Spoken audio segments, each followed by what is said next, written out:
What's going on, everybody? It's your buddy, it's your pal Spaz Phoenix, the YWC Reality Check, here with a little bit of an extra video, a little bit of a fun video. Guapo and I have done this before. This time, Kristen's along for the ride. This is your official Wrestlemania 33 Hangover, a.k.a. all the fallout from WrestleMania. So, Guapo, say hello. I'm going to keep drinking because I need a drink after that mania. Nice. And Kristen, who's still maintaining the mirage that she didn't watch WrestleMania. How are you doing? I did not watch WrestleMania. You know how I know what happened? Is because the WWE Network keeps informing me of what happened. Because they want you back. All right, Hey, so... dude, they're like the neediest girlfriend ever. Oh no. I have no response for that. But overall, I mean, Guapo and Kristen, you guys are going to have vastly different reactions to this, probably. Overall, how do we feel about Mania? Add a disclaimer to everything that I say tonight. Because I did not watch WrestleMania, I can only judge WrestleMania based on results. So if the match was fantastic, that's fine, but I didn't see it, so I have no opinions on that. So you have an opinion on the result? Yeah, though I did hear that Seth versus Triple H was fantastic, which why wouldn't it have been? It was pretty fantastic. I will say, I almost want to say that the Cruiserweight Championship, like sort of underdog style, was one of the best matches of the night. But if you want to include TakeOver, the triple threat for the tag titles killed it. Absolutely. Can we include? I know you do. I know you don't do a Raw review anymore. Did everybody watch the Raw after Mania? Yeah. Correct. Basically, the way I've got this broken down for the week after Mania is I've got like returns, debuts, and departures in like 3 separate categories that I am going to go over. And yes, that includes Raw. Because there is some cool shit happening on Raw, even if I don't watch Raw. And depending on how things go, I might have to start reviewing Raw. And yeah, this last Raw was really good, but it's Raw. You cannot judge Raw based on the Raw after WrestleMania, because 9 times out of 10, the Raw after WrestleMania is always good. So you have to wait for the second after Mania. See, the thing about the Raw after Mania is I in one way, I think it's kind of cool that WWE kind of like acknowledges it as a thing. But now that they acknowledge it as a thing, it almost loses its status as a thing. Because it's not, like, the whole thing about the Raw after WrestleMania is it belongs to the crowd. If the WWE starts hyping it up as, hey, this is this thing, like, it loses it. The other thing I will say, SmackDown after Mania, debatable, not quite as great as Raw after Mania, but I'll take SmackDown because consistently moving forward, it'll still be better. Well, and the thing that Raw after Mania has over SmackDown after Mania is people, I don't know, is the SmackDown after Mania still filmed in the place where Mania is at? Same arena. Same arena? Yeah. A lot of people, they'll buy their tickets for the Raw after Mania, but to, say come in on like a Thursday evening to do WrestleMania weekend. Yeah. With WrestleMania and the Raw after WrestleMania, it's a lot for somebody to stay that long in one place and make it to SmackDown. I will say it's becoming a lot more commonplace, though. Leaves. When Survivor Series was up here in Toronto, I got tickets to TakeOver and Survivor Series, both of which were a blast, even though Lesnar versus Goldberg was a thing. But my sister-in-law, and her boyfriend got tickets to TakeOver, Survivor Series, Raw, and SmackDown. And, I think it's become, if you follow a lot of bigger YouTubers, I know OKFabe did it last year, I know JD from New York did it this year, it's becoming the thing. People start with, access on the Friday or the Saturday, and they make a week out of it. It's a huge but some people, some people can't do that. Some people can't do that, but if Mania, there's no way that's a fuck ton of wrestling in such amount of time. Well, especially considering WrestleMania was 7 fucking hours long. Mm-hmm. Which is why next year for me, when it comes back to New Orleans, I'll be okay because I'll be staying at my cousin's house that lives 20 minutes away from the arena. Nice. I will say, here's the thing though, and this is more so for myself and Guapo who watch the show. Even if we don't agree with what happens, even if one match doesn't quite deliver the way it's supposed to, You got to give WWE a bit of credit. The show as a whole, the presentation of the show itself, is always fucking fantastic. I'll even give you that. Yeah, I could do without. I could do without the concert. For a spectacle. I could do without the concert shit in the middle. I really could. The Pitbull stuff. Yeah. Halfway through, I was like, "Holy shit, Flo Rida's not there." Oh wait. Oh. Oh man, I will say the last sort of halfway decent music performance that they had there was when it was the random drummer guy and Skylar Grey, but that's mostly because she sings. You mean Travis Barker? Sure. But there's a bias there because I think she's hot and she's singing about phoenixes, so that could be a thing. Anyways, we're going to start off with the... Okay, we all know what the biggest thing to come out of WrestleMania was. I do have that coming up in the departures bit, but we'll start off with some returns, and I hopefully will go from least impactful to most impactful. SmackDown, Eric Rowan returned. Yay. That's all I got. The whole idea of the Wyatt family, I think, has run its course. Because Braun came and went. Luke has come and gone twice now. Orton came and went. Daniel Bryan came and went. Eric Rowan sort of shows up when there's nobody else. I really think we're at a spot where Wyatt needs to do his own thing. Not because it's making him look weak. It's just because they've rotated the Wyatt family so much it doesn't matter anymore. Yeah. I need to interject real quick. Mm? I don't know if you listen to Talk is Jericho at all. I do. You do? Have you listened to the Talking Shop with Luke Gallows and Carl Anderson? Carl Anderson. No. And Braun Strowman with Jericho. No. I did listen to the Roman Reigns interview, though. That will just drive everybody nuts. But it was great. I liked it. But the whole, they don't need to turn me heel. If they're booing me, I'm already a heel. Like, right out of the Vince McMahon handbook. Yeah, that's not how that works. You know that they've had that conversation already. Oh, yeah. Dude, I can't...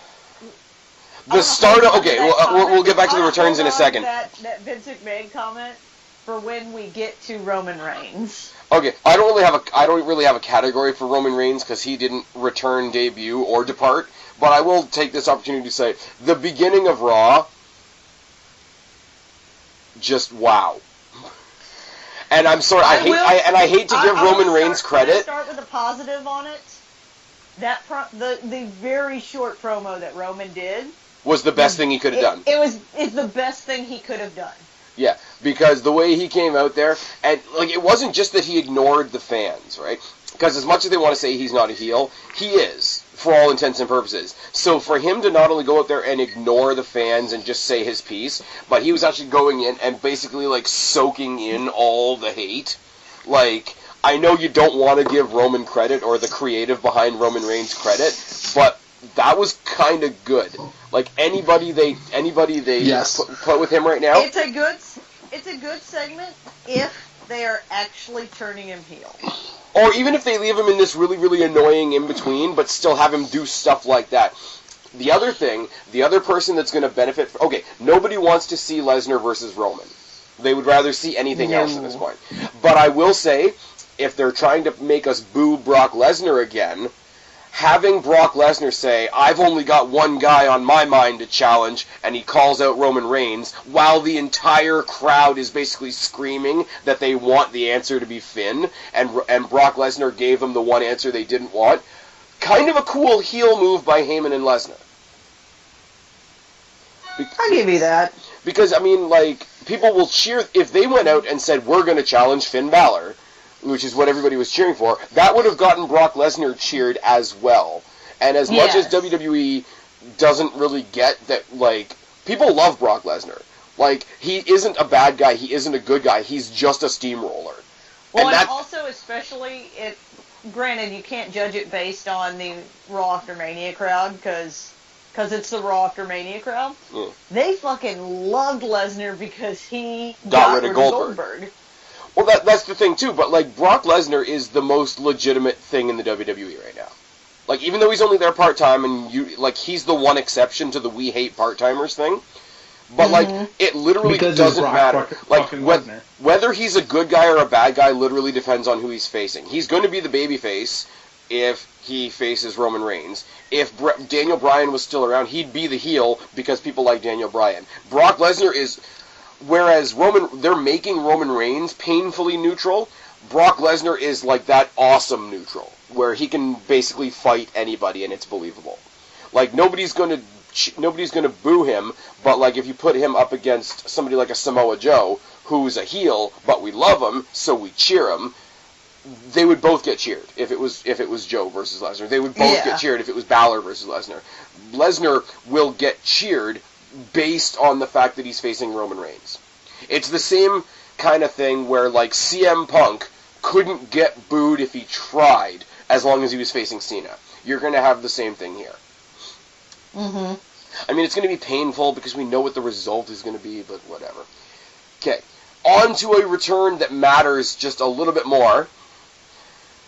Monday Night Raw has a new Raw general manager in Kurt Angle. Oh, it's true. It's true. I Damn don't know true. why I'm so excited about Kurt Angle being general manager. Because it's going to be funny. I am.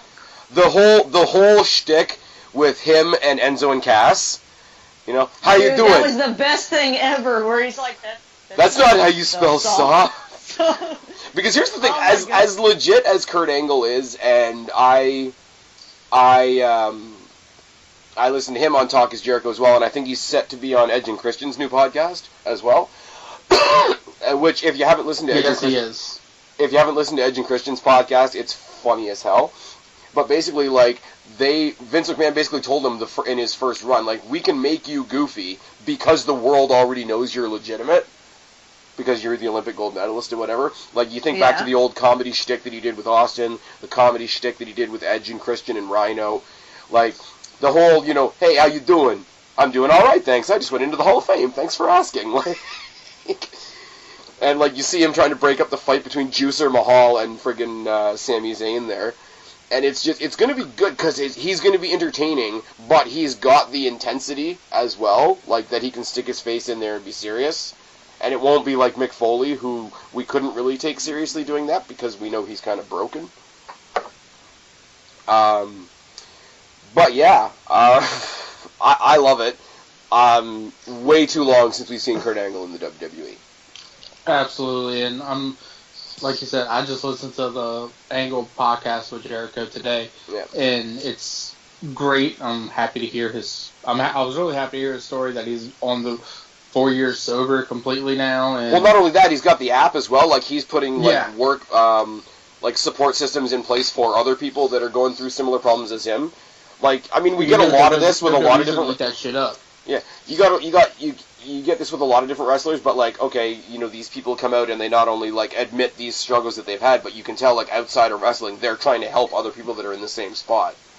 And like, absolutely, like, has the guy made mistakes? Obviously, like he said in the interview, he's got like 4 DUIs in 4 years. Like, why would WWE touch me at that point? And like, that's pretty real. Excuse me. But anyways, no, it'll be good. It'll be a good break from the whole, like... It sounds like they're going to have one authority figure on Raw, because Stephanie took... Okay, props to Stephanie McMahon for taking the table bump at WrestleMania. Yes! I'll give her that. And like 2 years ago, she took the spear from Roman Reigns. Like, Steph's in it. Yes. Like, she doesn't have matches, but she's fucking in it. Yeah. She is not afraid to take that bump. Absolutely. This is also going to give... Mick Foley time to go get his surgery and recover. You know what? And you know what? They're speculating that he might be done. And you know what? If he's done, like, I'm cool with that. Let him be done. Like, let him go. Oh wait, what surgery is Mick Foley getting? He has to get a full hip replacement because his hips are gone completely. Yeah. He's basically got to go get the same surgery as the Undertaker. Correct. That makes sense. From what I've heard. But no, it'll be good. Which, by the way. We already talked about Roman Reigns. Never mind. Sorry. Yeah.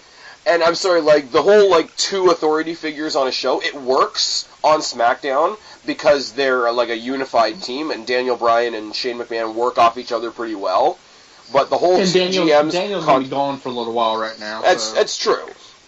It's true, but he's going to be there for the shakeup, which we're going to talk about in a second. But Did Brie have her kid yet? No. She should have by now. No, friggin' follow her on Instagram. She's all beach balled out still. Yeah, no, because they weren't able to go to Mania because Lily, she's going to pop at any moment. Yeah, but Daniel Bryan's advertised to be part of the shakeup next week. Okay. While we're talking about the Bellas, I have another comment about the John Cena Nikki Bella proposal. I actually feel bad for Nikki Bella because I'm sure he proposed to her off screen and everything, like an actual real proposal. So if this was her real proposal, what a shitty proposal just because it's going to happen. Yeah, but you know what? It's... Okay, you guys know... Like I said, I'm sure that John We Cena talked about this in the preview. Like, there's a lot... We talked about this in the preview. There's a lot of things you could say about that. Yeah, it's cheesy. Yeah, it's going to be on Total Bellas. Yeah, it's for a pop at WrestleMania. But you know what?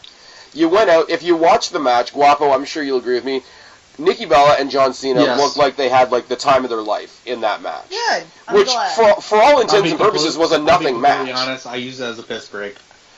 No, then I'll legitimately encourage you to go back and watch it. It was a nothing match. You knew exactly what it was going to be. You knew they were going to take the tandem finishers at the end, and it was going to be all cute and stuff like that, right?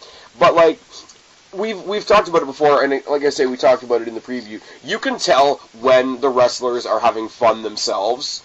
And like I say, Cena and Nikki Bella, are they the best wrestlers ever? Was it the best match ever? Absolutely not. But you could tell they had a blast. They didn't take it too seriously. It was a happy moment for what it was. And for this match, since they announced it, I was like, it's going to be what it is. Just let it be what it is. It didn't take anything away from anything else. That's true. Yeah, and it was still dumb. And it wasn't terrible. Do they have the wedding on Raw? No, I doubt it. Well, considering they're both on SmackDown. Considering they're both on SmackDown for now.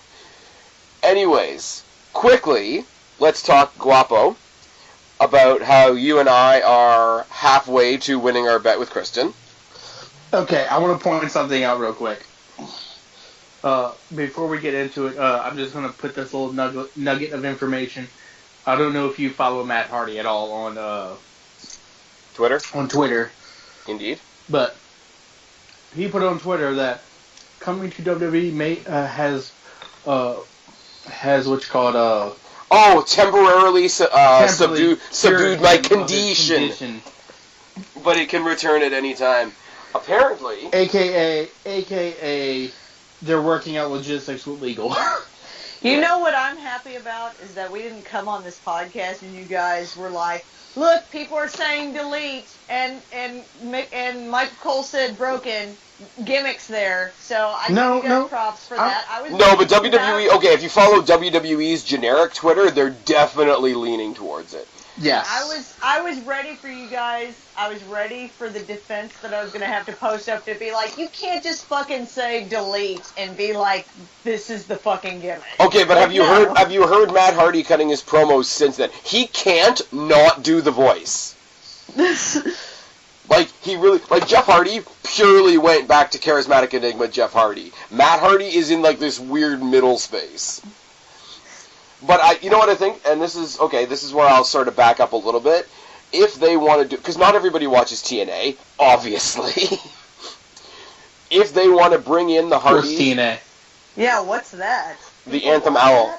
Hashtag fuck that owl. If they want to bring in the Hardys as we knew them, as most people remember them, and do their own version of the breaking of the Hardys in WWE, I think that's actually better than just bringing them in and saying, oh yeah, by the way, they're doing this now. I'll give you that, but I just still don't see it happening. I see them doing the same thing that they did with the Dudley Boys, which is, you're going to be this, and this is what they want. Dudley's never got a stage like that. When they made their return, they were jobbers, basically. And I hate to say that, but it's true. Hardys returned as a surprise at WrestleMania and walked out with tag team titles that night. Which I thought was dumb, by the way. And you can't deny the pop. I am the only one, confirmed on Twitter, by the way, by Spaz and someone else. I am the only one that is not at all excited about the Hardys. Hardys are Zero excitement here. Zero fucks given. But they're on their expedition of gold. I could not give less of a fuck. Hater. I'm not a hater. I've just never really been a big Hardy fan. I will say there was something that was kind of shitty. He's just never been.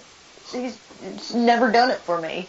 I will say a really, really shitty thing I saw posted on Twitter today. It was basically like a collage type deal. It was like Edge with Beth Phoenix, and then on the other side it was like Matt Hardy with like Rebby, and in the middle was like Lita sitting in a chair by herself. I'm like, that's super shitty. Ooh. Like, don't do that. That's mean. That's shitty. Oh man. That's pretty funny though. Alright, well the Hardys are what they are. I really hope when we talk about the shake-up, I really hope they end up on SmackDown. So that the expedition of gold can continue. I feel like that... Okay, are we going to talk about the shake-up? No, I have some ideas for the shake-up, so that's coming later. He's going to get to. Another return I'm excited about, though, and I know Guapo's excited about it, too. The actual not trolling return of Hot Heel Emma.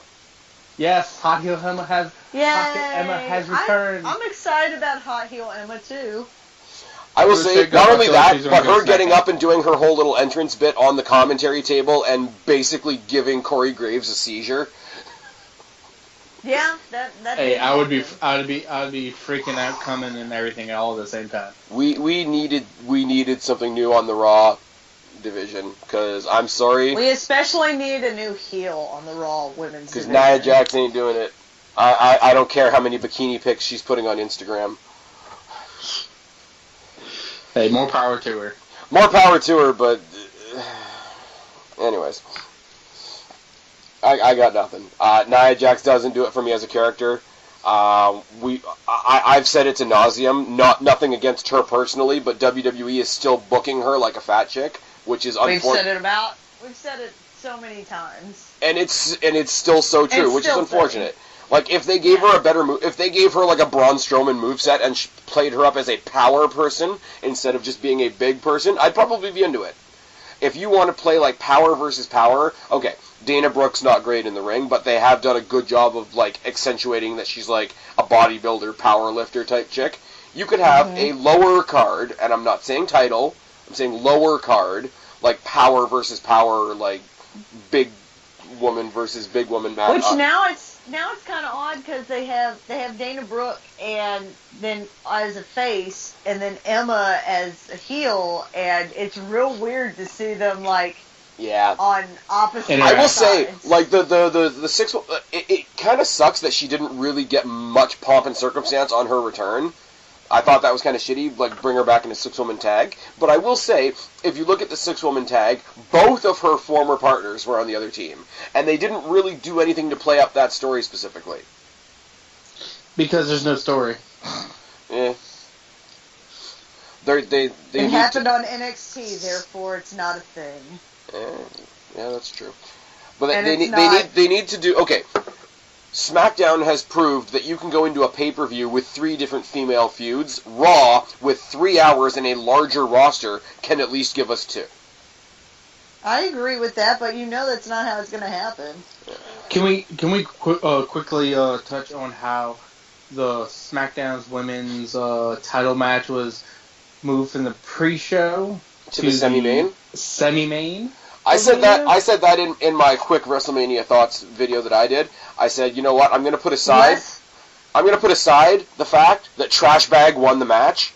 I'm going to put that aside and not be angsty about it. It wasn't a bad match. I can honestly say it wasn't bad. It wasn't bad for a pile of people match. Like, there wasn't any singles women's matches on the card, which kind of sucks.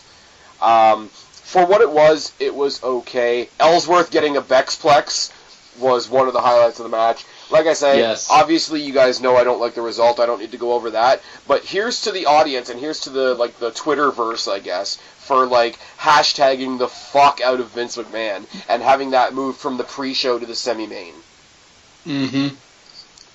Which was good because they replaced on the pre-show it with the IC title match, which not only wasn't a good match, but wasn't a good result either. Did you want Corbin to win? I was about to say, what was the result of that? Ambrose won. I couldn't even tell you. Ambrose won. And the match was boring. Yeah, it was. And let me just say, also, Corbin needed to win that match. Ambrose doesn't need the IC title. I said this too. Nothing on the pre-show made sense. The Cruiserweight match was great. Aries should have won. The Andre the Giant Memorial Battle Royal with Mojo Rawley and fucking Gronk fucker, whoever he is. I love cocaine. Was stupid. And Ambrose winning this match was stupid. I would like to add that for most of the not all the matches, most of the matches, I feel like we got our worst case scenario, results. Hit or miss. I mean, you knew Lesnar was going to beat Goldberg. You knew Rollins was going to beat Triple H. I said most. Yeah. Most of the matches. We had Roman Reigns beating The Undertaker. We had. But we knew that was going to happen. We knew these things were going to happen. But I still feel like, at least in our review, our pre-show, what our thoughts were before the show happened. We had some hope. Not that we had hope, but that these case scenarios, we knew they were going to win, but we felt like these were the worst case scenarios storyline-wise. I don't think everybody. The only thing I will say, Guapo, you can back me up on this if you agree, and if you don't, I'm going to have a really interesting conversation with you. And I'm not saying this because of the result, the most disappointing match in general was Orton Wyatt. To a certain point, yeah. Because, here's the thing, with the effects, I know what they were trying to do. The imagery that they were trying to create and whatever, it didn't work. And let alone the fact that they stopped the match 3 times to do it. I agree with you, yes, on point of that. However, how can I put that? I don't agree with the payoff of the match because I believe Bray should have kept the title. Yeah. But I do agree with you on, yes, the gimmick part of the match was kind of bullshit. I just think it was a bad match. I could sort of stomach Orton winning, because then you'd know the feud wasn't over and Wyatt was going to make his comeback sometime later on. Which is fine, because it seems like that's what they're going to do. I could have stomached an Orton win, but I just the match itself, I don't think was good. Correct. I agree with you. The match wasn't that great. Even take out the bad effect, even take out and just leave it as the standard ring work that they did, I don't think there was... I don't think urgency is the wrong word, but there was no sense of this is something... this looks like a match from SmackDown that they threw some extra effects on and gave us a bad result. There was no part of it was good. If they pulled off the effects really well, I'd give them credit for that. If it was a good in-ring product, but I just didn't like the result, I'd give them credit for that. If it was a bad match, but they gave us the result that we wanted, I would give them credit for that. But they failed on all 3, and that's a bad match. Question, what do you think was the best match on the card? I know I have my answer. From a mark perspective, I have to say the tag team title match. Because, I'm sorry, as much as Kristen doesn't give a shit about the Hardys, I marked the fuck out for that. I am glad that you marked out. I wish I could, but I don't care about the Hardys all that much. That's something I could say too. From a mark perspective, that was the best match. But from a person just watching the match, before the Hardys we were interjected into it, I knew it was going to be good because it was 3 really good tag teams going into that match. However, add the Hardy Boys into it, especially after the entire... Are they going to come to WWE? Oh, they signed with ROH. Oh, the ROH Championship. Hey, they lost the ROH Championship. And give WWE credit. Hardy Watch. Give WWE credit. Not only did they sign the Hardys, not only did they give them the big debut that they got, not only did they put the titles on them immediately. They kept that shit quiet. And they did. No, but there's still, even as WWE Tag Team Champions, WWE is still letting them go out and fulfill the rest of their remaining independent dates. Correct. And they're letting them show up those independent dates as the WWE Tag Team Champions. Because they're on their expedition of gold. Yeah. No, but that's like that because WWE doesn't have to do that. They could say like, okay, go finish up your dates, but like you're not WWE characters when you go there. Like, but they're given those by letting the Hardys do that and letting Hardys finish up business the right way. WWE is inadvertently giving those other companies a rub, which doesn't always happen. Correct, and it's also making the relationship with WWE and those other companies really good to say, hey, we're letting this happen with these guys, so how about you say, swing over a couple of those guys that you got that we like. Yeah. Or just purely like, damn, the Hardys got that type of contract, maybe I can negotiate something with them so I can do some independent dates as well as work for them. I feel like Triple H, the main thing Triple H has brought to the WWE as far as the office goes is the willingness to, like, communicate with these other small companies, which is fucking amazing. And you could tell Triple H is pushing for these indie guys who are making a name for themselves without the help of WWE. Because, well, hell, the main event of the Raw After Mania was Finn Balor, Seth Rollins, Samoa Joe, and Kevin Owens. I made that comment to Suave. Like, holy shit, the Raw After Mania's main event is all former NXT champions. Not only is it all former NXT champions, it's fucking how do I work this out? It's the indie darlings. It's ROH, TNA, and IWGP. New Japan. Yeah. So we might as well get into that then. The return of Finn Balor. Guapo already mentioned it. Very cool. Oh, I'm so happy. Very cool. I mean, everybody's sitting there saying, yeah, he just teamed up with the guy that injured him, but, like, they only, like, need to play up that, oh my god, Seth injured me angle if they want to. Can I tell you guys a funny story about his return, actually? Sure. So, I usually do not watch Raw in the main part of the house with my folks, because they don't watch wrestling, and that's fine.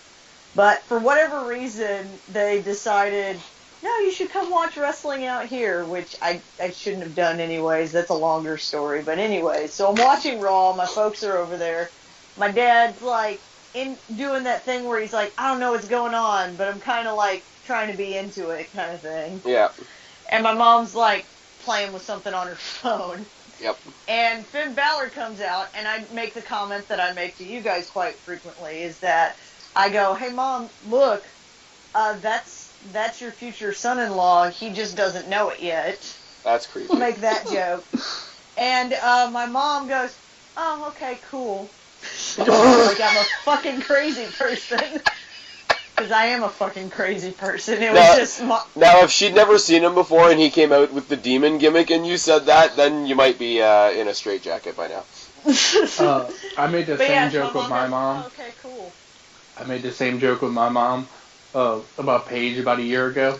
I'm like, hey, Mom, how would you feel if I brought that girl home? She's like, absolutely not. Why? Because she looks like trouble. I'm like, well, Paige is a hot mess right now, so... Well, you got that right, Ma. Oh. You got that right. I don't know. Alright, let's swing over to some of the even more fun stories of the After Manias. How about the debut of Ty Dillinger? Well, we knew The that was perfect happening 10. since the Royal Rumble. We knew it was only a matter of time that he was on the main I'll be roster. completely honest. I honestly did not think that they would ever bring Ty Dillinger up, only for the pure fact that he is the in-ring trainer and one of the best people for NXT. And he was the Dolph Ziggler of NXT for a long time. But basically, like, let's be real for a second. All the After Mania call-ups we're going to talk about in a moment. Basically, if you lost at TakeOver, you're coming up to the main roster. That's what Pretty much. I will say, right now, Ty Dillinger has to go one way.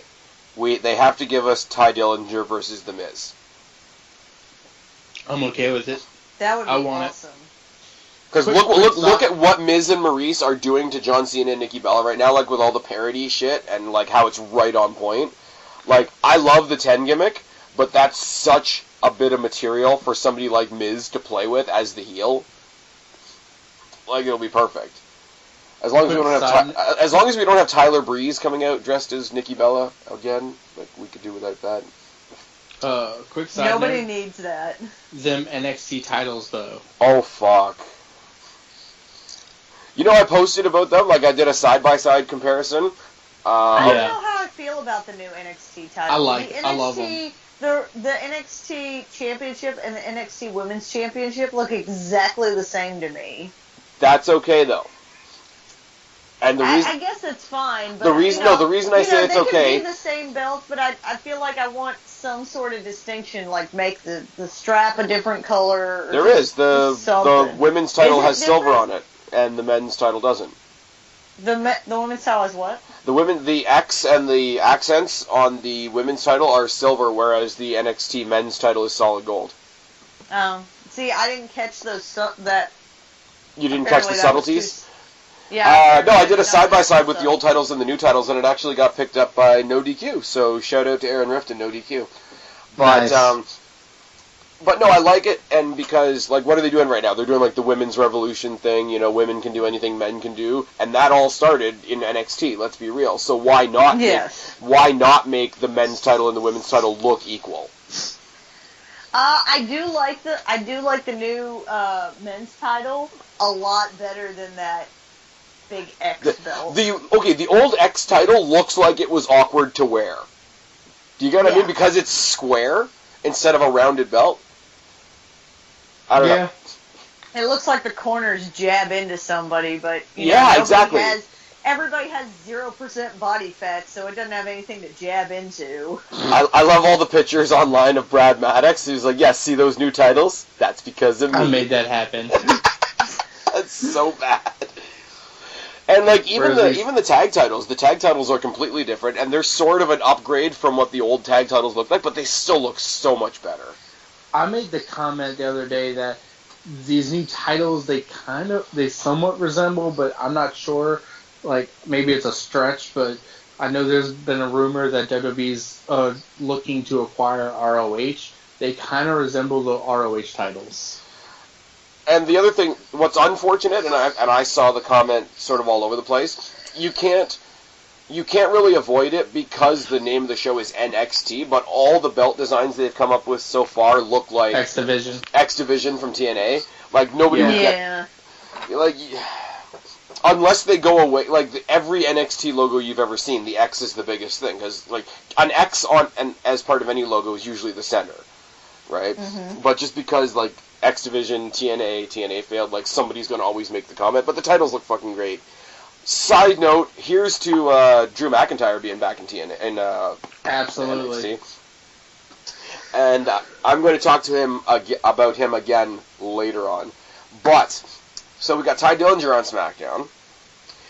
We got the Revival on Raw. Not only on Raw, but debuting against the perfect opponents in New Day. I'm really happy with them going to Raw because Raw needs help with the tag division. Yeah. Just like they need help with their women's division. But my thing is Raw is they're only featuring what?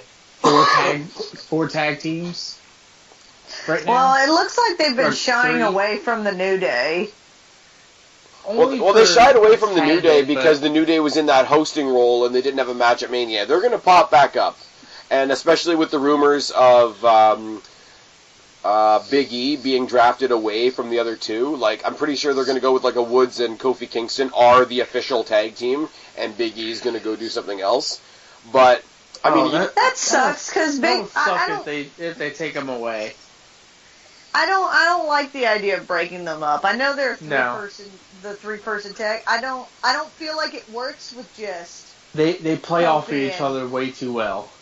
Yeah, but as a three-person tandem, they don't really have anything else to do though. Like that's like they've achieved what they can achieve. Like they still have merch to sell. Yeah, they just sell merch. It'd just be like a popsicle with 2 sticks instead of 3. But no, like just with the whole idea of the Revival being a throwback and being like no nonsense and whatever, like to contrast them up against a very entertaining, colorful, campy team was perfect. Like is someone being murdered in the background, Guapo? No, they're laughing at something. Okay. I don't know. I'm in my room. The other thing is, too, is, like, all the... Except for the Usos, all the teams on SmackDown are, like, immediate former NXT teams. So, if you throw them on Raw, you have Sheamus and Cesaro, you have The Club, you have... Who else do you have? I mean, not that it's a great team, but for a squash match, you've got the Shining Stars. For a squash match, you've got Golden Truth.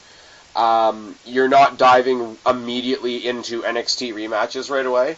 And, I mean, if you built them up there and then you move them over later on, you could have them pursue... Like, if Usos took their current gimmick and turned it in a face direction again, you could have Usos versus the Revival later on. But, I mean, that's the only team on SmackDown that they haven't already faced. So, to throw them over here where there's a lot more options, it's a cool move. Like, I would love to have all the awesome talent on SmackDown, because I'm a SmackDown guy. But, if you take a look at who's where, it makes the most sense for them to go on Raw. Mm-hmm. Now... Well, sorry, what were you going to say?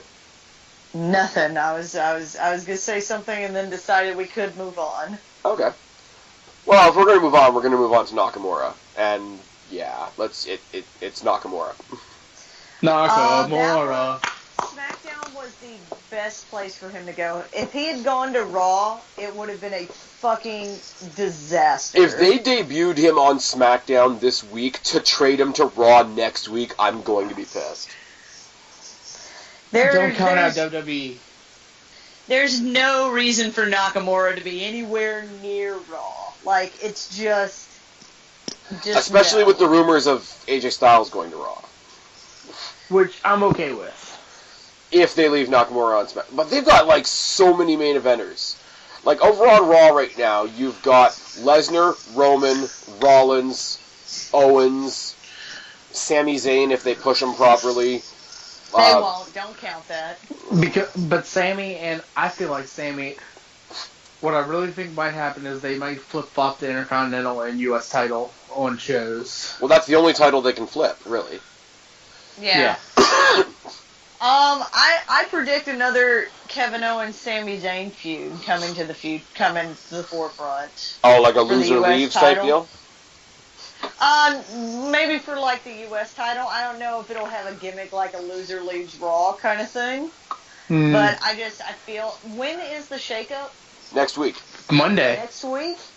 Okay, well then I might be off then.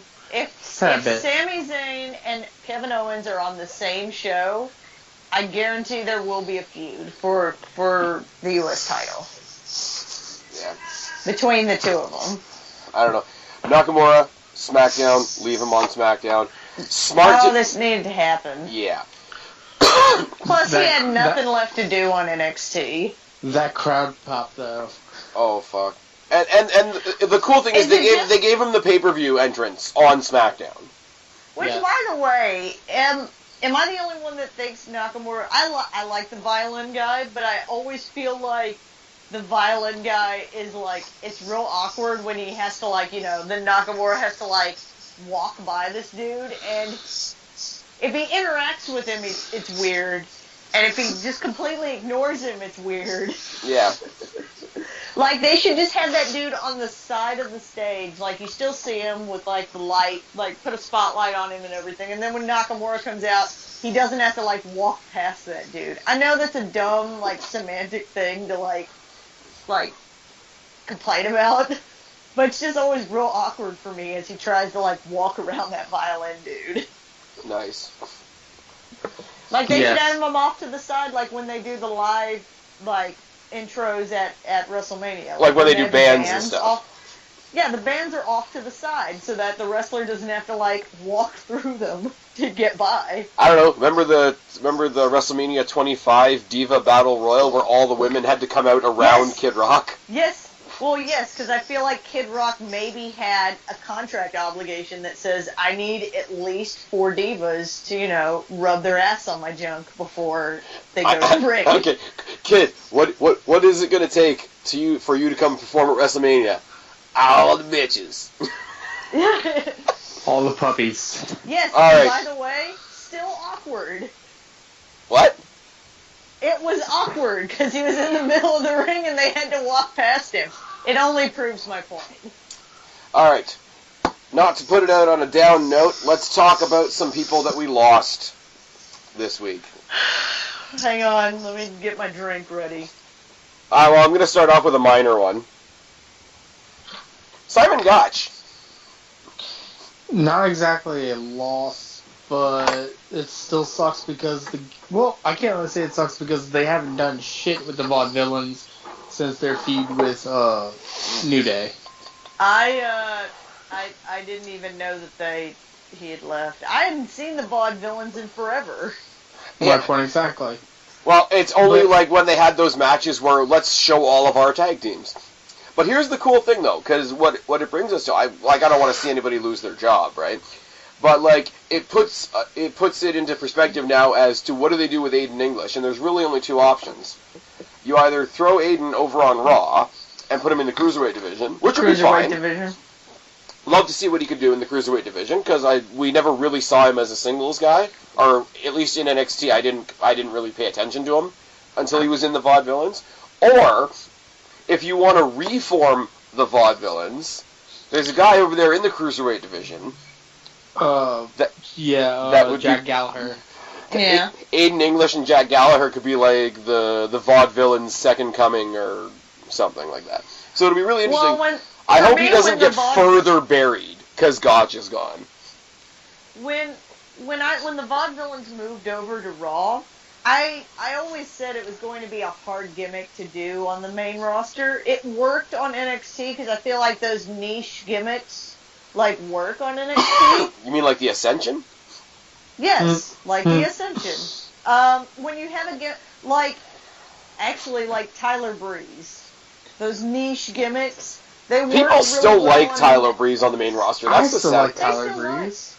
I'm not saying people don't like them. I'm just saying the gimmick never gets over either because the writers on the main roster don't believe in it, or the fans don't believe in it, and it's never one, and it's usually one or the other. The Vaudevillains had that gimmick that I just never felt like was going to do anything. Just like Tyler Breeze, just like the Ascension, they have these gimmicks that aren't going to pan out on the main roster.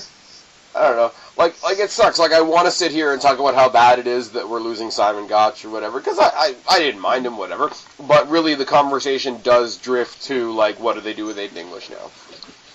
He should go to the Cruiserweight division. Apparently, he's banging Shaw Guerrero.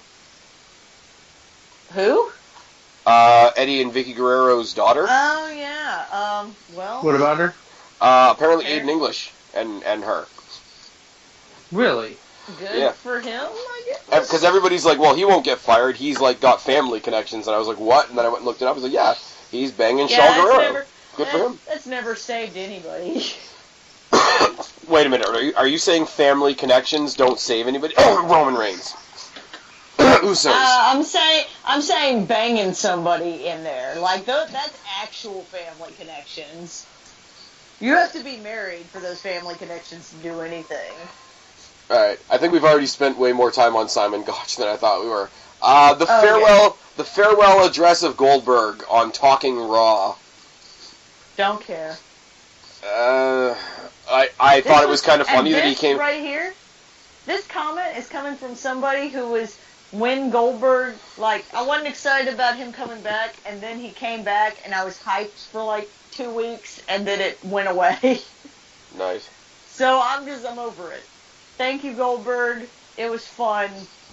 But he basically his farewell address was basically him telling off the crowd, which I found a little bit amusing. I'm not gonna lie.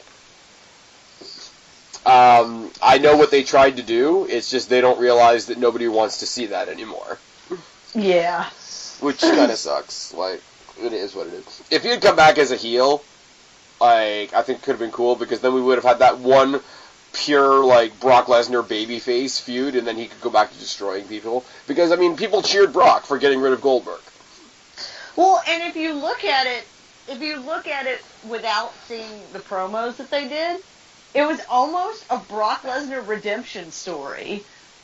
Goldberg comes back, destroys him in 17 seconds or a minute and a half or whatever the fuck it was. Then, beats him again. Goldberg wins the title, and then at the biggest stage of them all, Brock Lesnar is able to beat this guy that he couldn't fucking beat. He couldn't beat 10 years ago, and he couldn't beat now. And it's like, I get why people were pissed off that Goldberg took out Owens, obviously. But if you watch Kevin Owens in that match at Fastlane, he's kind of like, the way he acts is sort of like a wink and a nod to the crowd. Like, alright guys, we all know what's about to happen here. Let's go through this bullshit together. And then he just, like, has the most bullshitty 20-second match. Yes. Like, he looks like he doesn't even give a fuck. He's like, yeah, well, I'm getting CM punked here. It is what it is.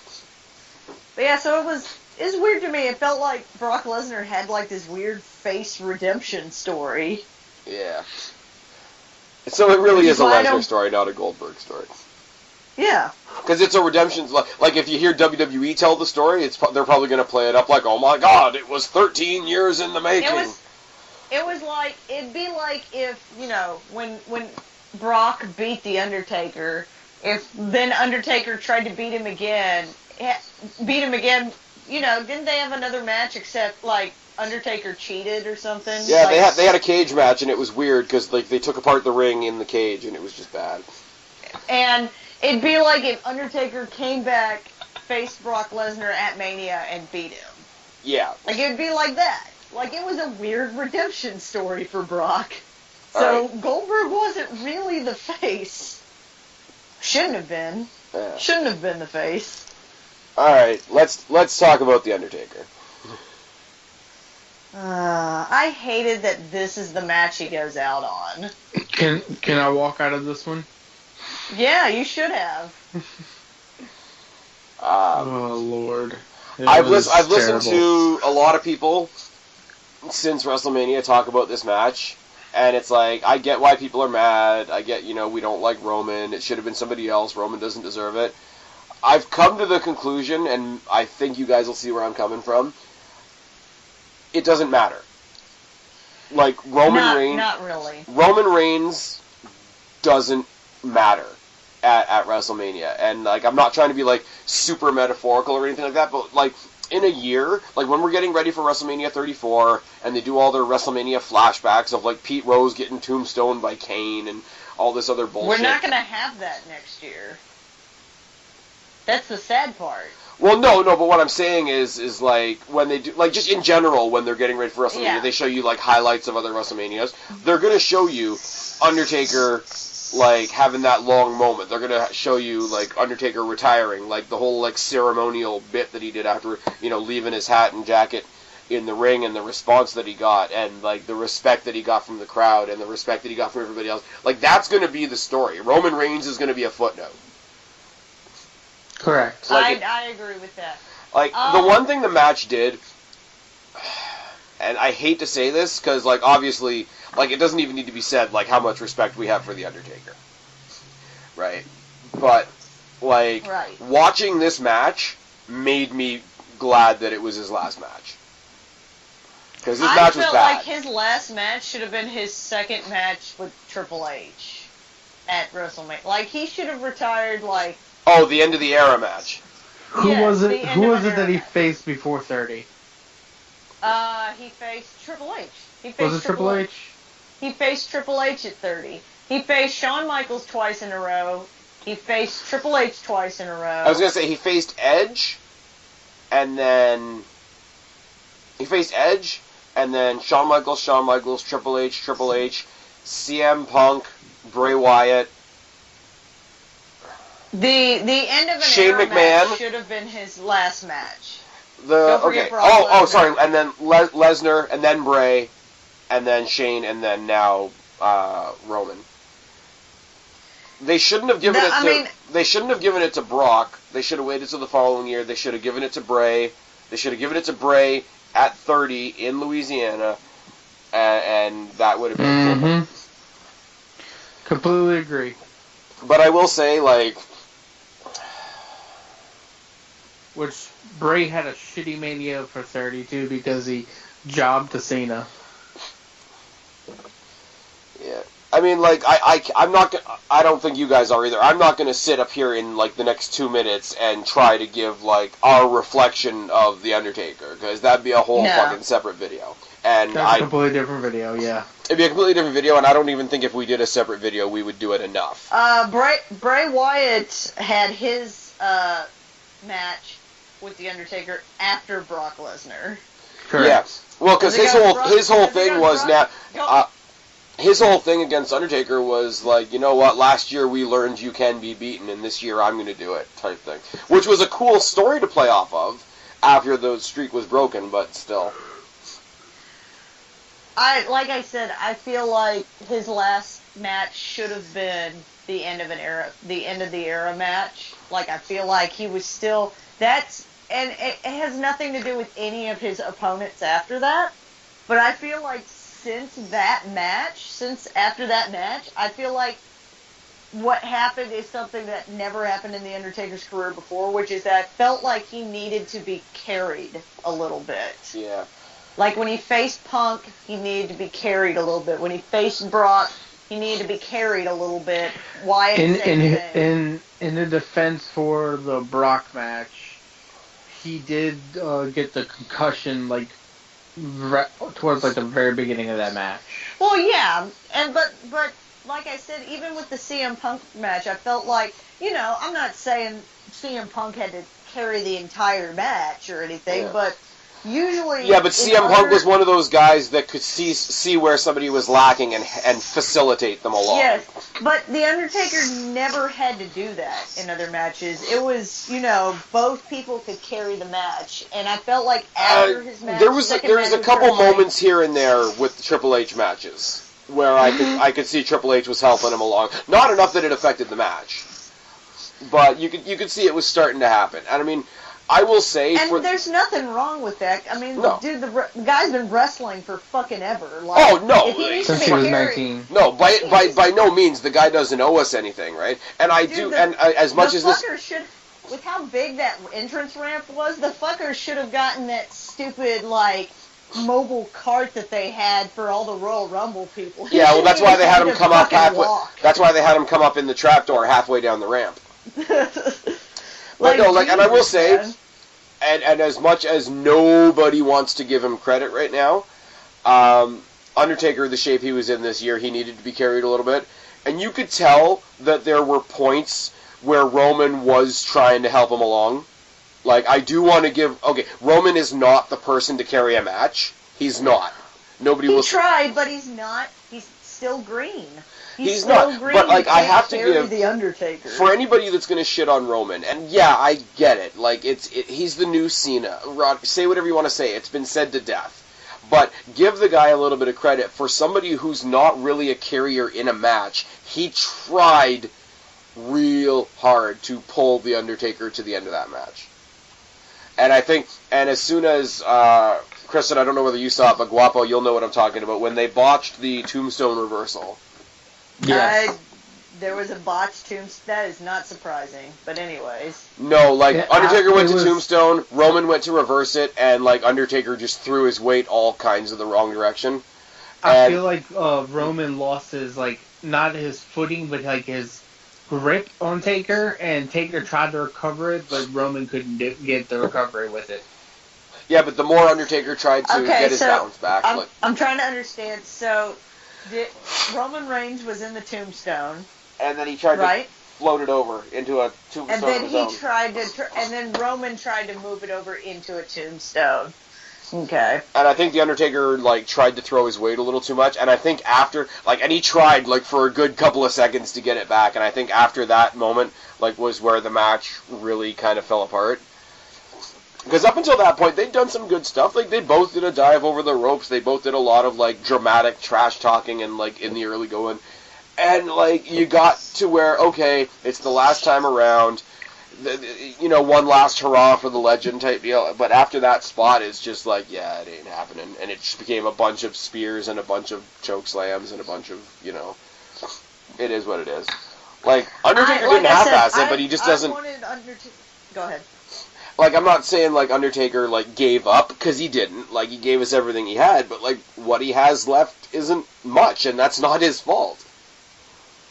Yeah, dude, the guy's, like, knees and hips are, like, fucking powder at this point. Like, yeah, they just fucking are. He's been doing this for forever. He's had to tombstone guys, like, fucking, like, bigger than him at some point. Like, and I'm not shitting on the Undertaker's last match. No. I just feel like when I want to see what I wanted and what I will remember as the Undertaker's last match is the end of the era.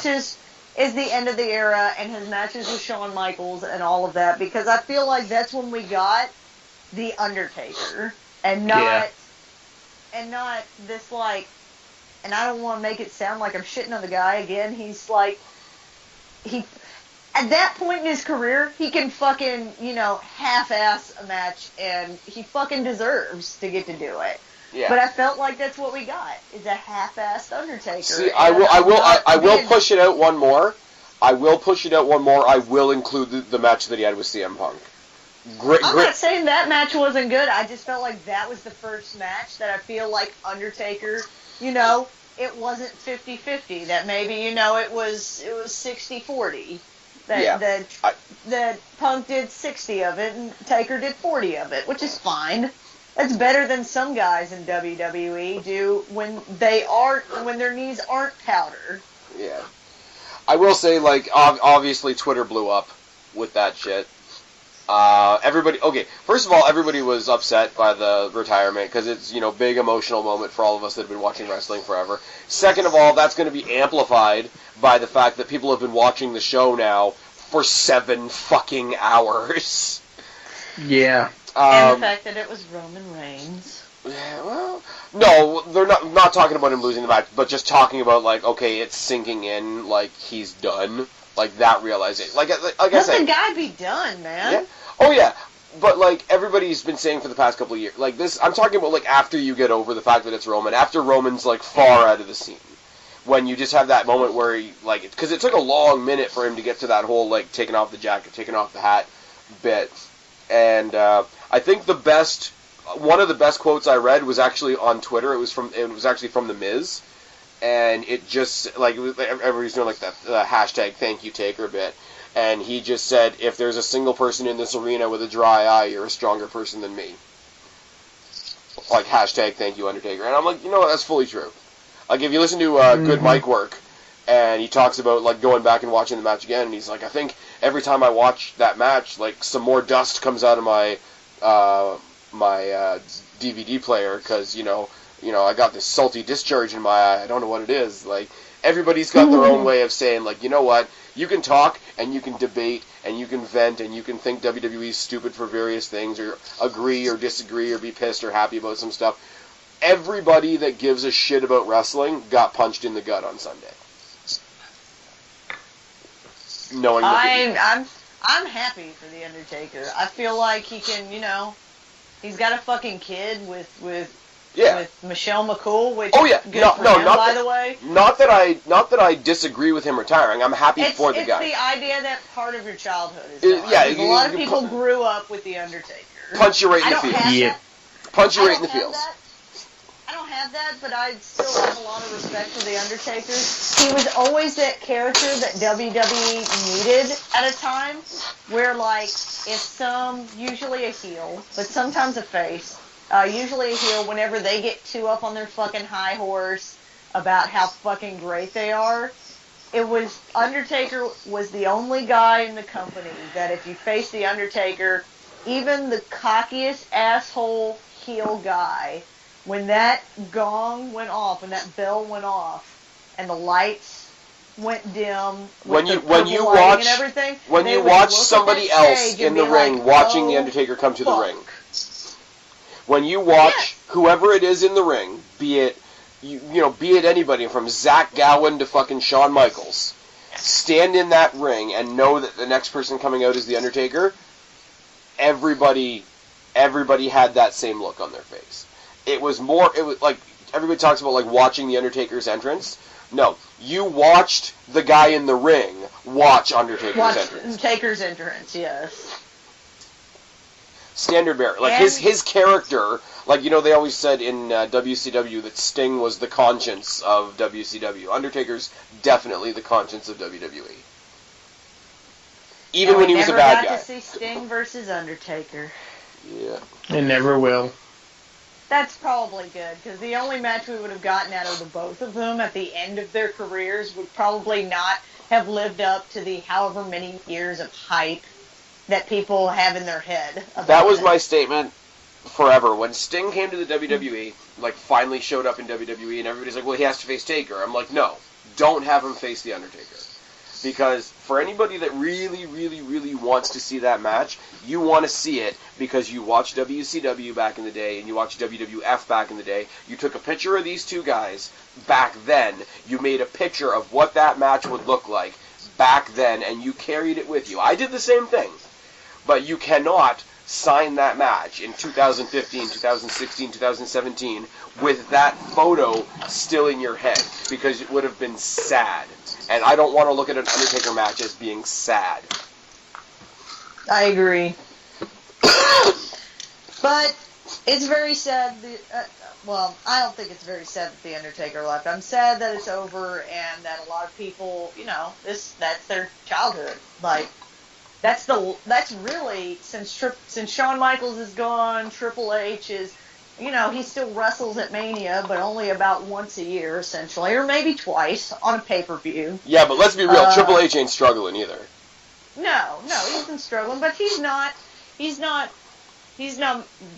like, in wrestling much anymore. He's doing all this backstage shit. Shawn Michaels is gone. The Undertaker really was the last guy from, especially, I feel like, the Attitude Era, and there's only one really good, like, part-timer versus part-timer match that I would still be excited to see at this point, and most people disagree with me. I do want to see where they are right now in their respective lives. I do want to see one more time Triple H versus The Rock. Yes. I'd watch that.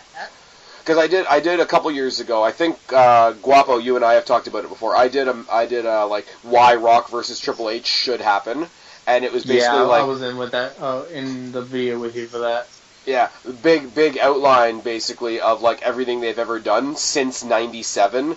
Like, they fought as jobbers. They fought as mid-card champions. They fought in ladder matches. They fought when they built up their two factions, and they fought again over the world title. Like, their rivalry grew with their characters. And it's gone, like I say, since 97. So what is that? 97... 07, so that's 20 years. 20 years. Like, you think back when they did, like, McMahon and Hogan, 20 years in the making. You could do Rock, Triple H, 20 years in the making, and there would be, not that it's the only reason. One last time or whatever, but, like, not that it's the only reason to do something, but can you imagine the video package leading up to that match? Can you imagine? The video package, the promos, everything. And for guys that have been fighting each other that long, like how well they know each other, how different they are now than when they were back then and whatnot. Can you imagine, we've gone from Hunter Hearst Helmsley versus Rocky Maivia to The Game and the People's Champ. I want to see it. Anyways, talk very briefly, this is one part I didn't really mention to you guys before. I threw together what I would like the draft to look like on Monday. I've moved 5 people to Raw, I've moved 5 people from SmackDown, and I've pulled up 2 people from NXT. I want to get your thoughts, and then I will ask you guys afterwards what you want to move around. Okay? Okay. From SmackDown to Raw, I've got Dean Ambrose. You reform the Shield as heels. You have them feud with either Triple H's New Evolution group or the Club. Naomi, basically to get her off SmackDown. Kalisto, because he should be in the Cruiserweight division. And 205 Live.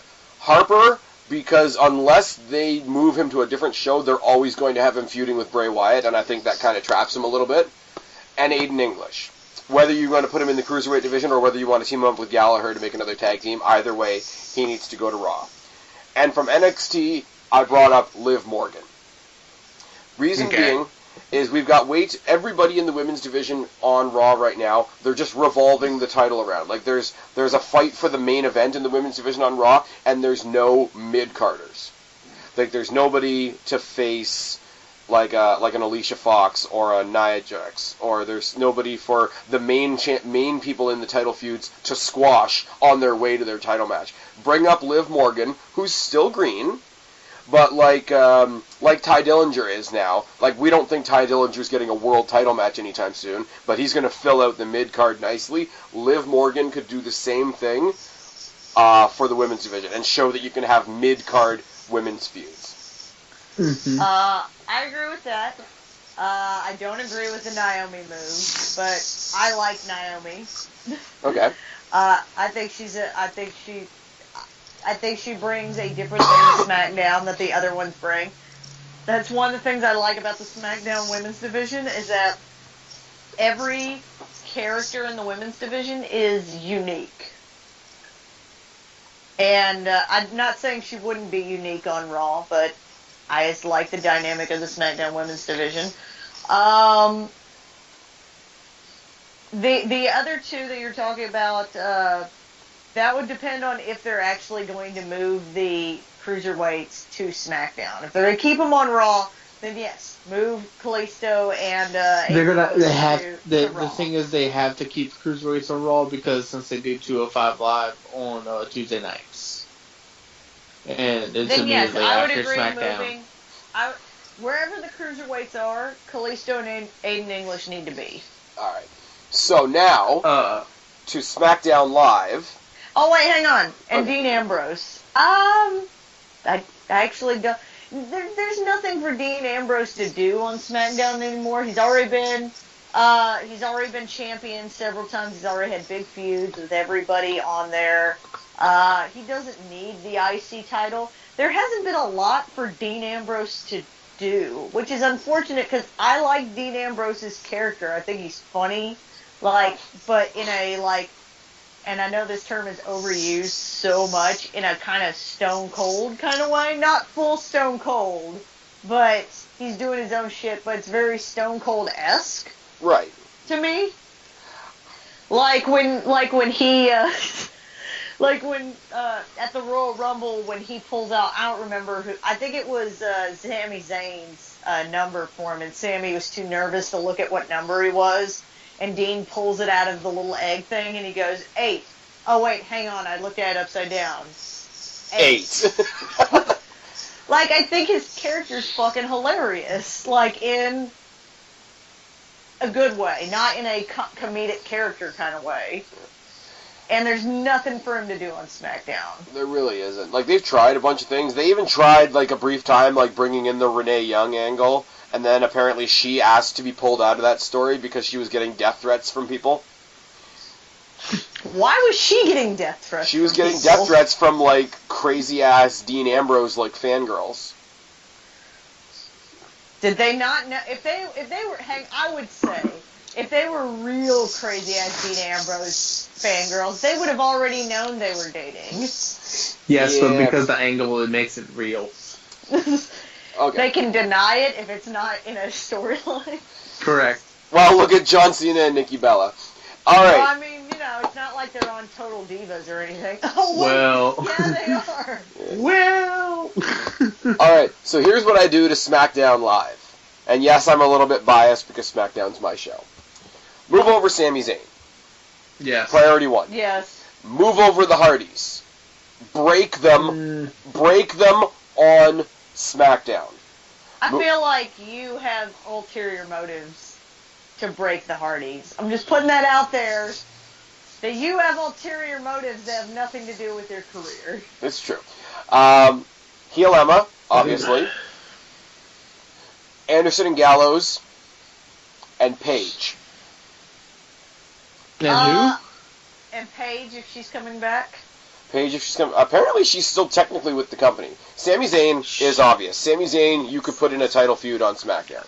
Hardys... Sami Zayn, yes. I see doing Cesaro as well, but now that this tag with Sheamus is actually going over, This not is sure. staying together. This is sticking. Yeah. But now, then again, from NXT, even though he just came back, Drew McIntyre. Have him come back. Have him come up to the SmackDown roster. Have him get the worst, because everybody loves NXT, pretty much. Have him get the worst heat ever by just cutting a promo on SmackDown and be something to the effect of, what? I am who I am and you thought I was going to start in the minor league? Instant heat, he goes and takes on whoever. I can give you that. Drew McIntyre versus Sami Zayn for a startup. My problem with Drew McIntyre is that I personally, and I haven't watched wrestling as long as you two have, so this says a little bit more. I personally have seen Drew McIntyre with 3 different characters. I saw him re-debut 3 times in WWE. Yeah, he was the chosen one. Different. He was in 3MB, and then he was in that tag team with Cody Rhodes for like 5 minutes. Oh, no. The first time I saw him debut, he did the, like, Scottish, like, gimmick where he had somebody to talk for him. Then he came back, then he went away, and then he came back and did the Scottish gimmick, but he talked that time. It was a completely different Scottish gimmick. Then he left and came back and did the Chosen One gimmick. Then he came back and did 3MB. So what you're saying is if he goes to SmackDown, it's going to be a two-man band, baby. Oh, come on. They could put Juicer Mahal over there and have 3-man band again. But, I will say, though, like, as much as, and I know we've said this a couple of times now, as much as we don't like to give TNA credit, I was still watching a little bit when he first came in as Drew Galloway in TNA, and what they had him doing, like, this pissed off, like, man of the people, like, cut out the bullshit, get back to wrestling type thing. And when you just let him, like, be pissed off and sort of shoot a little bit, he was good. If they let him come anywhere close to that and sort of let him off the leash that way and try to not give him a gimmick, like, I think he could do good. And I think he's criminally underrated in the ring. The only problem with it is that he's not going to get a title shot, and I know that's what he wants. Supposedly he'll be whatever the mid-card title is. That's what he'll get, and he won't move any higher than that. If that is the case, then I would love to see him stay in NXT long enough to have a feud with Bobby Roode, even if he doesn't win. Yes. Because, McIntyre, I guess now. McIntyre versus Roode is a money match. Mm-hmm. I'm trying to think of the other people that you just brought, that you were talking about moving to SmackDown. Sami Zayn's obvious. I don't agree with Hot Heel Emma only because if you're going to rehabilitate the Raw Women's Division at all, it needs a heel or new heel that's not Charlotte, and all they have is heel Emma. And if all you have is heel Emma, you're doing pretty well. And yeah, but I gave them Naomi. Raw, all she has to do is go out there and claim that she's a good wrestler. She'll get booed, and it'll be great. Exactly. I agree with her going to SmackDown only for Zack Ryder's purposes. She can help him rehab, quote unquote. There's that, but if we're talking about trying to save the Raw Women's Division, they need heel Emma. But if you're talking about clearly Raw's never going to change and this is how it's going to be, and you want heel Emma to succeed, then you move her to SmackDown. But if they're going to save the Raw Women's Division, they need another heel. And I think that could be Emma if they just fucking let her do it. They just let her. She could fucking help save the Raw Women's Division. But her last name isn't Flair. Just move her to SmackDown where she'll be used properly. Okay, I will say though, heel Usos versus Broken Hardys. I would be okay with it, but I'm not sure. I am indifferent. American Alpha versus Anderson and Gallows is also something I want to see at some point. That'd be good. That's another thing. I feel like if they put Alpha on Raw, it would help out Raw's tag division. Also because then they can do something with Alpha. Everybody's saying that, man. And I get it. It's sort of a Team Angle 2.0, but don't hit it right on the nose like that. I'm really starting to be like with the idea that Shelton Benjamin's coming back. Let him be the Angle leader character and leave them on SmackDown. Yeah, like it could be like Angle passed on all the knowledge to Team Angle, so one of the members of Team Angle can pass it down to the next generation, something like that. My thing on Anderson and Gallows is wherever AJ Styles ends up, that's where Anderson and Gallows need to be, because they have sort of floundered since they broke up the club, which I never liked this version of the club anyways. They had their cool thing of where the best thing they're at is to beat up John Cena. I will say, like, if WWE swerves don't you know what time it is? It's time to hashtag beat up John Cena. No, because basically you've got Balor, Styles, Anderson, and Gallows, right? If every time there's a draft, WWE keeps trolling and always keeps one out, like, always keeps, like, some of them on both shows, here's what you do. You put Anderson and Gallows, because apparently they're putting Styles on Raw, right? And so you put Anderson and Gallows on SmackDown, you got Styles and Balor on Raw. Each pairing claiming that they represent the club, you get some fucking Raw versus SmackDown pay-per-view, Anderson and Gallows versus the team of Styles and Balor. They would have to be, Anderson and Gallows would have to be the heels. Well, yeah. Balor and AJ would have to be face. But I kind of like AJ being AJ heel is way too good than AJ face. Well, that's the thing. Like, if they're both on separate shows, they can all be heels. Can you imagine if they take them out of the world title picture, which would be stupid, but if you took them out of the main title picture, have the heel tag team of AJ Styles and rockstar douchebag Finn Balor, they would be the champions. Styles and Balor versus the Broken Hardys if they stay on Raw.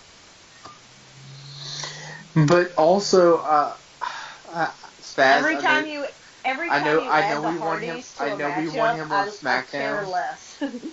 I know we want him on SmackDown, but God, do I want to see in the WWE ring Shinsuke versus AJ. Okay, then leave AJ on SmackDown. I would want to see that too. Raw. Okay, great. This is where I'm fucking worried because the guy falls down in as far as promos go. Raw will fuck up Shinsuke Nakamura. Absolutely, it would be the worst mistake ever to move Shinsuke to Raw. He will become Funaki again, and it's Funaki, #1 SmackDown announcer. No, just actually, you know who my tag team champions are on 2K17 right now? Who? Shinsuke Nakamura and Hideo Itami. Okay. That's way better than I thought we were going for. Why do you think I'm going to mock people that I like? Although they just did, they won those titles from the Tattoo Crew, which is Baron Corbin and Heath Slater. So I know we're still talking about the shakeup. I didn't really get a chance to ask you guys this after Mania. How did you guys feel about Mania as a whole? Like, if you were to give it a score of, say, 1 out of 10, 10 being good, 1 being the shittiest piece of shit you've ever seen, where do you put this Raw or this SmackDown? Okay. To be fair, I cannot do this unless I say, okay, Undertaker's retirement is a separate entity from the rest of the show. Yes. That's the only way I can look at it. In that case, I will say 6. I will call it a great show with some bad stuff on it. Okay. Because I think, as much as this sounds like sort of a cop-out thing to say, WWE, whether you like what's in their show or not, WWE puts on a good show. Always. Well, and if you go to a show, we've all experienced this. If you go to a show, even if it is a shit show, you still have fun. Like, you still have fun. Like, I remember going to it was the first Raw I ever went to, so here's... The first Raw I ever went to live was the Raw where the Funkasaurus debuted after fucking weeks of being like, what's his name? Brodus Clay. Brodus Clay is gonna come and destroy He's gonna be this big people. demanding monster and everything, and yeah. Yes. Somebody call my mama. And he Somebody debuted call that. my mama. And the main event was John Cena and Randy Orton versus the entire like ECW like Oh my locker room. god. You mean WWE That was ECW? Yeah. So that was my. Remember when the main Raw. event of Raw was John Cena versus Tensai? Remember when the main event of Raw was Randy Orton versus John Cena? Yeah, I remember that several times. Oh, come Just on. 7? It's a classic. It's a classic. It's Headlock City. It was a classic, like Crystal Pepsi is a classic. Oh. Coca-Cola Black? No. Surge? Nope. Jolt Cola. Does anybody remember Jolt Cola? I do not remember that. Mountain Dew. Code Red. It would have to be Code Red, wouldn't it, on Raw? It would. You could literally not do Mountain Dew if it was not Code Red. Nice. Nice. Unless it's Baja Blast, but that's completely different. Are we essentially saying that that Raw is the Mountain Dew Code Red of shows? Yeah. I will say, though, like, getting back to the shake-up for just a second, it does make the most sense to do the draft right now, with WrestleMania sort of being, like, the season finale of wrestling, and, like, with the idea that this is, like, a brand new season. It makes sense. Get the draft out of the way right away. Set the table for the year. You know what this WrestleMania did bring back that I've complained about with other Manias? What's that? That WrestleMania both is the beginning or end of feuds. It isn't like a continuation of a feud. I love that Mania. They hadn't done this in several years, but several years ago, Mania was where either feuds fucking ended, you either got all your shit out of the way, it's fucking done, or some shit happened and that's when a brand new feud began. But it wasn't this bullshit of like, let's just keep going. Keep going after that. Like, feuds either begin I will say for the most part, you're right. I think Jericho and Owens is continuing. I think Jericho's going to tour with Fozzy now. Jericho's finishing out his WWE dates in April, and he will be leaving for tour with Fozzy beginning of May. But Jericho has a rematch already with Owens at Payback. Does he? Yep. Correct. Okay, well then I'm a little disappointed at that. And Bray Wyatt's facing Randy Orton in something called a House of Horrors match. I was trying to make a cool point, and he fucking shat on it. But Bray Wyatt and Randy Orton are going to face again. Ambrose and Corbin are still fighting. Okay, then I would like to add that Mania should be the place where fucking feuds begin. Actually, come to think of it, end. At Payback, Austin Aries has earned a rematch with Neville as well. God damn it. So that whole thing I just said was fucking bullshit. Sorry. Complete and utter bullshit. You're correct. That's what happens when you don't watch Mania. Congratulations. Or apparently the shows afterwards. I watched Raw. I watched Raw. Watched Raw. I did watch Raw because it was a good Raw. Because I knew it was going to be a good Raw. It was a safe bet that was going to be a good Raw. Because the Raw after Mania is usually good. For one reason or another. I will say, like, maybe I'm crazy for saying this. Because they step up. Maybe I'm crazy for saying this. If Shinsuke Nakamura's first feud is with The Miz, I don't think it's going to be terrible. I don't think so either. Because like several other people, Shinsuke's, I think, weakness is promos. And Miz can carry a friggin' promo. Miz could carry him on promos. I want to make a quick little point. If they want to do like this, what are they calling it? A roster shakeup? All that means is it's just not a full draft. Yeah, if they want to do it like twice a year, or do this after Mania and do a draft after SummerSlam, I'm okay with it. I don't think there should ever be a full draft, because that just drags out and it's long. If they want to do this now and then this again after SummerSlam, I'd be okay with that. I like the idea of having like a draft show, but one that you know, They used to do it. I don't know if it's they did the draft differently this year. They used to do where like there would be a match, and a Raw person and a SmackDown person would have a match, and whoever won, that team Yeah, but got even that person. was only as many picks as the matches that you could have. So it was like 7 or 8 picks each. It wasn't like the draft last year where you literally looked at the whole roster and said, okay, you over here, you over here, you over here, you over here, you over here. I don't think we need that anymore. No, we don't. I don't Absolutely think we need not. a huge big roster. Yeah. I would love to see at some point, like I know NXT is still elevating itself, I would love to see the draft be literally 3 ways, and the odd time if we drafted somebody from SmackDown or Raw to NXT, I don't think that would hurt. If they decide to elevate NXT to like the same level as Raw and SmackDown, we definitely need a third show because I feel like there is enough people that we could have a third show. Not make it And ECW, and keep in mind also we've got the UK show coming up soon and the women's championship tournament coming up soon. Yeah. Dude, are we gonna do a thing on that? I mean, I know we talked everything we wanted to ever talk about women's wrestling in a fucking 3-hour video. Yeah, but this is going to be a whole tournament. This is going to be a whole tournament of new women. Comment down below if you actually made it to the end of that 3-hour fucking video. Because I was in that video, and I didn't make it to the fucking end of that video. Me either. I'm pretty sure Guapo didn't watch it. No comment. These That's fuckers okay, I don't didn't watch the shows that Guapo's in either. Fuck you. Comment down below if you want Spaz and Kristen to do women's championship tournament videos every week. It maybe invite Guapo. Guapo can No, do you're not the invited. Guapo can We do would the talk UK over you tournament. the whole time.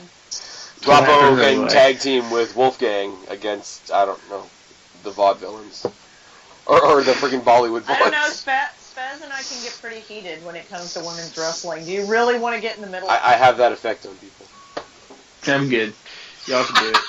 Well, what's funny is that it's literally the only thing we have, like, really, like, kind of heated discussions about. It's Everything only else we're because like, okay, whatever. it's only because Spaz just doesn't know how to feel the glow. Oh, yeah. That's not even it. We argue about Nikki Bella, too. Oh, okay. And we So argue our about entire Natalia, heat, our and we entire argue heat on about- the I entire think we women's argue about division really revolves around Nikki Bella and Naomi. I'm just saying, we have very heated discussions on the women's division because Spaz has opinions on all wrestling. I have very specific opinions on women's wrestling in general because I decided that on this show, I'm totally stereotype myself as the female on the show that also likes women's wrestling because I just decided to go there. I just love when me and Guapo were talking about women's wrestling like a year ago in one of the videos, and you're like, guys, Finn Balor is my answer. Finn Balor is my answer. Finn Balor is my answer to a lot of things. Well, I really hope that they do the women's tournament at least somewhat to the same capacity that they did the cruiserweights. I think they will. I mean, if the NXT women's division in general is any indication of how Triple H is going to do a women's tournament, then I think it'll be fine. I'm They have also to buy wondering the when WWE Network again. I'm also wondering when they'll do the cruiserweight classic again. Yeah. If they did it like every other year, like 1 year they do women, 1 year they do the cruiserweights, 1 year like they do the Dusty Classic every year. The Dusty Tag Team Classic is an NXT thing. Right. If they kind of like rotated through, like have a women's tournament and then have an off year, have a cruiserweight tournament and then have an off year, have a women's tournament then have an off year. Like if they did it like that, because I don't think you need to do it every year.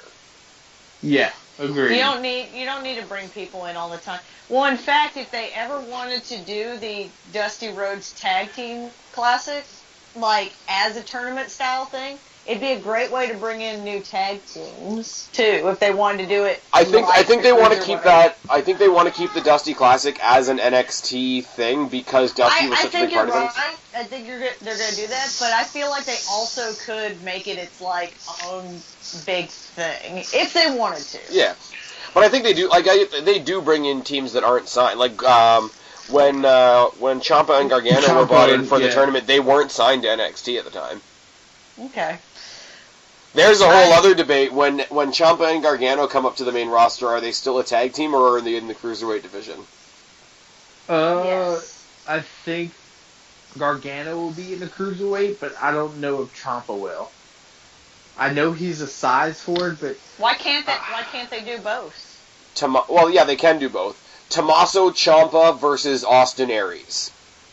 Oh, yeah. I'd watch the shit out of that shit. Anyways. But then again, I watch watch... shit out of that shit. Then again, I'd watch anything with Tommaso Ciampa or Johnny Gargano. That's true. Their first round match in the CWC. By the way. Huh? Our conversation's kind of devolved into whatever pops into our head now. Do you have anything on your list, Spaz, that we need to be addressing? Yeah, I'm awesome. Guapo's awesome. We're halfway towards winning the bet, and you're awesome because you're still here putting up with us. I'm going to start hitting the Dusty Trail only because I'm losing my fucking voice because I've been feeling like shit all week. So, Guapo, tell them where to find you, buddy. Y'all can find me on Twitter at Guapo_504 or on the Black Hat Feline channel. Kristen, tell them where that's at. It's on YouTube. It doesn't have any new videos. It will, because we're going to do Iron Fist at some point. Iron Fist, yes. And then we're going to talk about a TV show. And then we're going to talk about Luke Cage, and then we're going to talk about Jessica Jones, and then we're going to talk about, Daredevil. Yeah. Alright, and you guys know where to find me or you wouldn't be watching this video right now. I've been Spaz, he's been Guapo, she's been Kristen, we are your... What? I get to pimp out my Twitter account, goddammit. Oh! You are the speed... Okay, Guapo's usually the speed bump, now you're the speed bump. Go ahead. But I just got totally passed up. Yeah. Nice speed bump. You can find me on Twitter. I believe it's called the roadblock. Ha! It's called a roadblock. You can find me on Twitter at @BlackHatFeline. I seriously doubt anybody's listening at this point. Now you can do it. Now I gotta start again. Now it's gonna be completely lackluster. Alright. Hashtag Code Red. Hashtag Spaz needs some fucking meds. Anyways, you guys know where to find me or you wouldn't be listening to this video fun right now. I've been Spaz, he's been Guapo, she's been Kristen. We are your YWC Reality Check. Subscribe up there, talk down there, start a conversation, keep all these conversations going. Don't be a stranger. We will talk to each and every last one of you later, but for right now, we are tagging out. Adios, mi amigos.